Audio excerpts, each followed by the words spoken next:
This is the demo test that I recorded to go along with my book, Rocket Surgery Made Easy. The main purpose of this demo is just to show you how simple I think usability testing can and should be. In most ways, this demo is exactly like the kind of tests I recommend you do on your own website. The main difference is that an actual test would have more tasks or longer tasks, so it would last about an hour instead of 20 minutes. You should know that I didn't choose the site used in this demo because it had a lot of problems. In fact, just the opposite. I like to use well-designed sites when I do demos because I think it's important for people to understand that even the best sites always have usability problems. At the end of the demo, I'm going to ask you to list the 3 most serious usability problems you noticed during the test. And then I'll give you my top 3 problems so you can compare your list to mine. So, hi, Melanie. My name is Steve, and I'm going to be walking you through this session today. Before we begin, I have some information for you, and I'm going to read it to make sure that I cover everything. Okay. You probably already have a good idea of why we asked you here, but let me go over it again briefly. We're asking people to try using a website that we're working on so we can see whether it works as intended. This session today should take about 20 minutes. The first thing I want to make clear right away is that we're testing the site, not you. You can't do anything wrong here. In fact, this is probably the one place today where you don't have to worry about making mistakes. Good. As you use the site, I'm going to ask you as much as possible to try to think out loud, to say what you're looking at and what you're trying to do and what you're thinking. This will be a big help to us. Also, please don't worry that you're going to hurt our feelings. We're doing this to improve the site, so we need to hear your honest reaction. Okay. If you have any questions as we go along, just ask them. I may not be able to answer them right away since we're interested in how people do when they don't have someone sitting next to them to help. But if you still have any questions when we're done, I'll try to answer them then. And if you need to take a break at any point, just let me know. You may have noticed this microphone. With your permission, we're going to record what happens on the screen and our conversation. That's fine. Recordings are only going to be used to help us figure out how to improve the site and won't be seen by anyone except the people working on this project. And it helps me because I don't have to take as many notes. Also, there are a few people from the web design team observing this session in another room. They can't see us, they can just see the screen. If you would, I'm going to ask you to sign a simple permission form for us. It just says that we have your permission to record you and that the recording will only be seen by people working on the project. So if you want to read it, you can go ahead.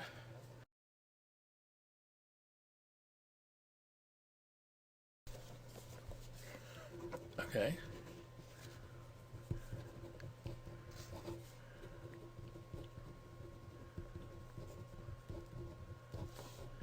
What is today, the 16th? 17th. 17th. Yeah. Okay. All right, thanks. You're welcome. So, do you have any questions so far? No. No? Okay, good.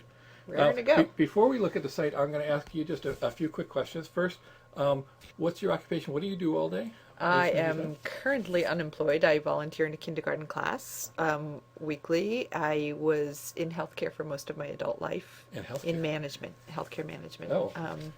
And chose to stay home when my son was 2, so it's been a long time. Oh, okay. And what did you do in healthcare management? I worked, I managed an admitting office in a hospital. I supervised a pediatric department and a derm department. Many different things. Oh. So you worked mostly with, people worked with management. adults A lot of and people kids, management. but it was pediatrics. So. Yeah, and I brought up a computer system at one point. Okay, great. And so now, and you're volunteering in this kindergarten? Yes, I am. And that's fun? Fabulous. Good. Get hugs. Be a rock star. Go to kindergarten. That sounds like a good Yeah, job. it's good. Okay. All right. Now, about the, roughly, how many hours a week altogether, just a ballpark estimate, would you say you spend using the internet, including both web browsing and email, and at work and at home? So all together in a week, ballpark figure. So embarrassing. It's never embarrassing. People spend a lot of time. I'm going to guess 20 hours a week. Okay. That's not outlandish at all. That's not work related though. That's okay. Play related. Okay. Okay. And in that time, that 20 hours, what's the split between email and web browsing, would you say? A rough percentage? So like half and half, or what's that was probably a high estimate. I would say it's half and half. Okay. Web browsing. And when you're doing web browsing, what kinds of sites do you look at? I'm shopping. Shopping? Yeah, Okay. mostly shopping. Mostly shopping. Or looking for information on the directions maps, Mm-hmm. shopping, and I check on my crossword puzzle results. Oh, which crossword puzzle? The New York Times. Ah, okay. And when you're checking for directions, what sites Google. do you use? Use Google. Google Maps. Google Maps. Uh-huh. Okay. And any favorite websites, either shopping websites or information websites or whatever, any that you particularly like or use a lot, even if you don't like them? Not really. No? You know, I do gift shopping. I look at jewelry. I look at clothes. I look at whatever I need. Okay, You know, so it's all different sites. All different sites. Okay. Do you have any sites you think of as a favorite or that you find you enjoy or like more Enjoy. than others? Or? That's a good question. No, not really. No? Not Okay. really. Okay. All right, great. Good. So we're done with the question part. Okay. And now we're going to start looking at things on the screen. So I'm going to bring up I'm going to lean in here, excuse me for a second, and bring up a website that we're going to look at. And then I'm going to move the microphone so that it's more in front of you than in front of me for now. Okay. I'll be doing most of the talking. And so first, I'm going to ask you to look at this page and tell me what you make of it. Basically, what strikes you about it, whose site you think it is, what you think you can do here, what you think this site is for. Just look around and do a little narrative. You can scroll if you want to. You have the mouse over there, but don't click on anything just yet. Just stay on this page. So just do a little All tour right. of So the page first and thing tell that me was, what you- I know that it's for Zipcar. Uh-huh. I know what Zipcar is. That I can use this car. But what was initially confusing to me was Yeah. to see these bows on top of the cars, because then I thought I'm buying a car. Oh, okay. So that was a sort of a little confusing for a second. Okay. This tells me what different kinds of cars I can get, I guess. Mini Which the convertible part at the top Molly there, which is the organizes the annual block party. Find more cars near you. I don't know what that means. Okay. So I would click on that. Okay, I don't guess. click on it just yet. No. Okay. Okay, just stay here. Learn about the simple steps to Zipcar freedom. Okay, so it tells me how to join. It tells me what to do, how to use it. Okay. How to join and how to use it. Okay. Zipcar for the iPhone. I have no idea what that means. Okay. Zipcar is, iPhone app. I don't know what that means, what that's about. Okay. Okay. So what's your general feeling of what? So you know what Zipcar is, and you know this is their site, and you have some idea what they are, and what do you think kinds of things you would do on this site?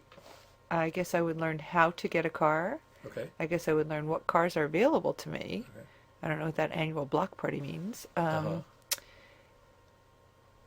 and Okay. how to do it, basically. Okay. Yeah. All right. I Great. suspect they'll explain the iPhone app to me. Yeah. Yeah. Okay. Thanks. No, it's good. Now I'm going to ask you to try doing some specific tasks. I'm going to read each one out loud and give you a printed copy. So here's your copy of the first one. Thank you. And again, as much as possible, it'll help us if you can try to think out loud Okay. as you go along. So you don't currently own a car, and you can get almost everywhere you need to go without one. You're about to sign up for a class that you can't get to using public transportation, and there are other times when it would be convenient to have a car. A friend has been very happy using Zipcar for occasional trips, so you decide to explore that option. To get to the class, you'd need a car one afternoon a week for about 3 hours to make a 50-mile round trip. You'd also like to have a car one Saturday a month to run errands all day. Figure out what this would cost you each month. Okay. Okay? So now you... All right, so I want to know how much this is going to cost me. Down here I have 4 simple steps. Over on the right I have how it works. And up in the top bar I have Zipcar for me, how it works, find car, rates and plans. Okay. I'm going to hit rates and plans. And this is to check rates, look for your city. I live in Boston. Zipcar cities, I'm going to hit Boston. Okay, so it tells me rates and plans. So if you're thinking about joining, this is my Boston personal driving plan. Very nice. Okay, so for an occasional driving plan, it's going to cost me, all right, so I want to know how much it's going to cost me each month. It's going to cost me $50 for an annual fee to start, and $25 for an application fee. Then my daily rate, oh, weekend rate is different than daily rate. Okay. So weekday hourly rate is $7. And I need that for 3 hours. So 3 times 7 is 21. And then my one Saturday a month. One Saturday a month is, all right, so that's $79. So, oh, but, okay, so the 21 I have to multiply by 4, so that's $84. All right, so my first month is going to cost me. Sorry, excuse me a sec. I have to get rid of this. Oh, don't show that message again. Oh, Okay. okay. Just a computer All thing. right. 9, 18, 8, 16, 23. So my first month is going to cost me $238. Okay. And after the first month, I can subtract $75 because I've already paid my application fee and annual fee. Okay. So after that, it's going to cost me $163 a month. So the initial month is $238, and after that it's $163. It would be nice if they had a way for me to do that on there. To do what? To calculate right on the screen, rather than multiplying. But okay. Okay. So what would that be like? You'd put in what you needed, Yeah. and it would do the Yeah. calculations for you. Okay. Not a big deal, but okay. Okay. All right. So yeah. So $238 the first month, and $163 every month after that. Okay. All right. Can you take a look around and see if there's anything else that on this page that might be relevant to? Let's see. Our most popular plan for new members and first-time car shares. Key plan details. Then there's an extra value plan. When you join, rates shown for EVP $50. I don't know what that means. I have no idea what that means. Rates shown for extra value plan $50. I have no idea what that means. But I have no annual fee. Monthly commitment is a $50 minimum, so I have to spend at least $50 a month for this to be able to do this. Mm-hmm. And then it costs me $25, same $25 application fee, but then I get a 10% discount on everything I spend. So I guess I would have to figure out if it makes more sense if I drive enough to do this extra value plan, Mm-hmm. or if I do the occasional driving plan. Okay. But I still have no idea what that rate's shown for EVP $50. I don't know what that means. Okay. All right. Good. I don't like not knowing what things mean. All right. Great. So the bottom line is you figured out what it would cost you a month, and there's also this other possibility that you would have to go ahead and do the math to Right. figure out whether Right. that was a better deal for you. Okay. Right. But you feel like you sort of understand what that is. Yeah. Okay. All right. Good. Then I have another task for you to do. Yeah? Okay. Yeah, and this one is, I'm going to read this one out loud, which is, you're concerned about whether you'll always be able to get a car when you need one. Find out what Zipcar promises about availability. Okie dokie. All right, so I'm looking over here. This is rates and plans. I don't want this. So I'm going to go back to the top here. Mm-hmm. Join Zipcar for me, how it works, find cars. Well, let me look at find cars. Okay. See if that tells me.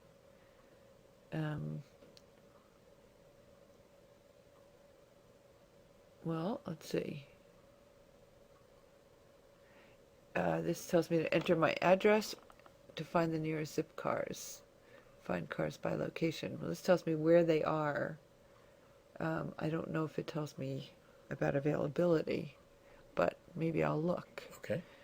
Find cars by location. All right. Enter my address or choose my neighborhood. I'll choose my neighborhood.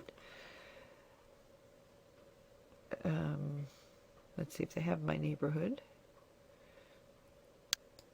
Brookline. All right, we'll put in Brookline. Okay. this shows me where all the zip cars are and how many of them are available. Meet the cars. All right, so now I'm looking at a map, which is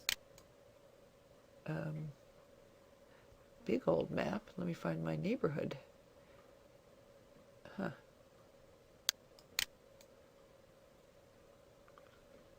How are you thinking you're going to do that? This is a little map. I've got to go up or down, and I'm trying to figure out where I am. And I think I'm down here. So I'm going to hit the little arrow that takes me down.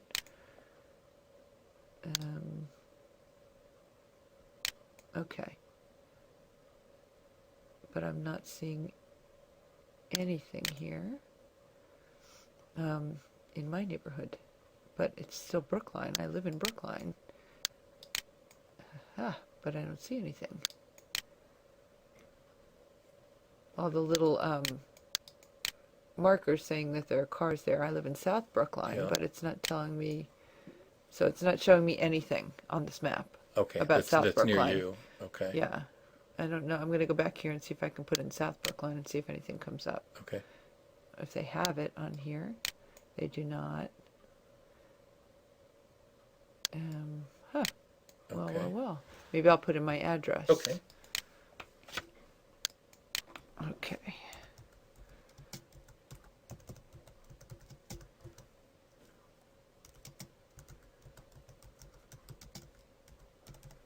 Okay, let's see what that comes up there. Okay, all right, so now it shows me where exactly, shows my house with a little smiling red balloon, and then a few blocks away it shows me where the zip car is. Okay. And I'm going to click on that zip car, and it says it's got a muckraker Mazda for $9.25 an hour, or $69 a day, which is a different rate than what they told me on the original rate page. So I'm confused about that. Okay.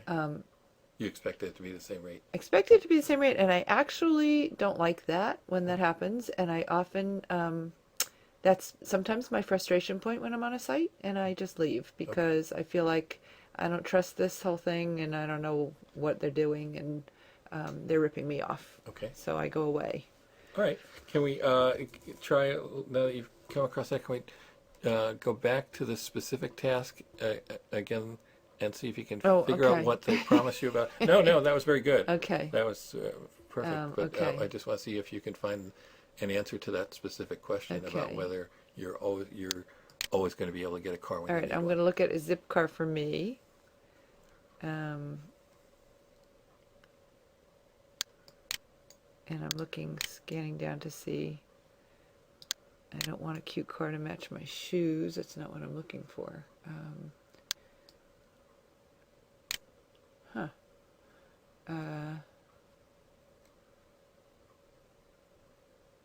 It's interesting. A zip car for me. I take public transportation, but I need a car sometimes. It doesn't tell me if it's. Let's see how it works. No. Reserve. I'm going to click on reserve, which is the 4 simple steps, and see what that tells me. You can do it online or over the phone. Choose the car you want. Choose the time slot you want at the location you want. Reserve minutes or months in advance. But that doesn't tell me exactly. It says I can do it minutes in advance, but what does that mean? Is it always available? Frequently asked questions, perhaps. Okay. All right. How do I join? Can I drive the same day I join? How do I reserve a car? Okay, let's look at that. And that just tells how to reserve it. Huh. Well. Reserving zip cars. Okay, up here on the top, under questions, is reserving zip cars. Okay. Will a car be available when I want one? Okay. It's natural for new members to worry. Half of all reservations are made the same day. We monitor utilization closely, keeping availability high. Even if the zip car right around the corner isn't available, you still be able to reserve one located only a few blocks away. It says it's always going to be available. That's what it's telling me. Okay, but what do you think? What's your I, sense of it? my sense is that I would like something much more specific, Mhm. um, that it might not be available. Okay. Yeah. All right. Perfect. Okay. That's kind of exactly what we needed. Okay. And do you have any questions for me I now that we're don't. done? I No? don't. No. All right. Terrific. Thanks so much for coming in today, and we'll get you You're your honorarium, cool. and Yeah. that should do it. Thanks very much. You're quite welcome. Okay. Now that you've watched the test, try making a list of the 3 most serious usability problems that this user encountered. Try to pick the 3 you'd most want to fix if it was your site. Pause the video for a minute and make your list. When you're done, start it up again, and I'll give you my list. Here are the 3 problems I saw that I think it was most important to fix. The user had no problem figuring out the basic idea of the extra value plans, that you get lower rates if you make a monthly commitment, but she was completely stumped by the phrase rates shown for EVP $50, and she didn't realize that it meant that there was more than one plan. The user didn't feel like she got a satisfying answer about whether she'd always be able to get a car when she wanted one. In her words, "It says it's always going to be available. My sense is that I'd like something much more specific, that it might not be available." Near the end of the session, the user was surprised to see that the car available in her neighborhood would cost her more than she thought it would, based on what she'd seen on the rates page. She even said that this might make her distrust the whole site and leave. The rates page actually does use the word "from" to indicate that the prices shown are minimums, but "from" is on the left side of the column and the prices are on the right. Those are the 3 that struck me as most important, but there were certainly others that you might have had on your list. For instance, this user didn't notice the extra value plans until I prompted her. This didn't make my top 3 list, though, because I suspect that if I'd let her continue a little longer, she would have noticed them on her own. In an actual test, I probably wouldn't have prompted her as soon as I did, but I wanted to keep the demo short. You might have thought that it was a problem that it took her so long to find the answer to the question about availability. I did too, but I wouldn't consider it one of the most serious problems, because she did find the information more or less where she expected to, even if it did take her longer than it probably should have. The user did have to do a lot of math to figure out how much Zipcar would cost her, but I didn't put it on my top 3 list after watching this particular session, because while it might be a problem for some users, it didn't seem to be a problem for her. I'd be watching to see if other participants in the same round of testing had trouble with it, though. Whatever you had on your list, don't worry if it was different from mine. The point of this exercise wasn't to come up with definitive answers. It was just to give you a feel for the process of identifying the problems. The only people who can come up with the definitive answers about what should be fixed on a site are the people actually working on that site. While we're at it, I'd like to show you how I might try fixing 2 of these problems, just to give you an example of what I mean by doing the least you can do. As I describe in the book, I think it's always best to try to find the simplest solution you can for usability problems, to try tweaking first and only turn to redesign if tweaking doesn't do the job. For instance, take the problem the user had with the phrase rates shown for EVP $50. I'd try getting rid of the phrase and adding tabs for the 4 plans instead. That way it's clear that what you're looking at in the right-hand panel is the rates for one of the 4 available plans. Another tweak might solve the problem of the user not realizing that the hourly and daily rates were minimums. Just moving the word "from" close to the dollar amount would make it hard to miss.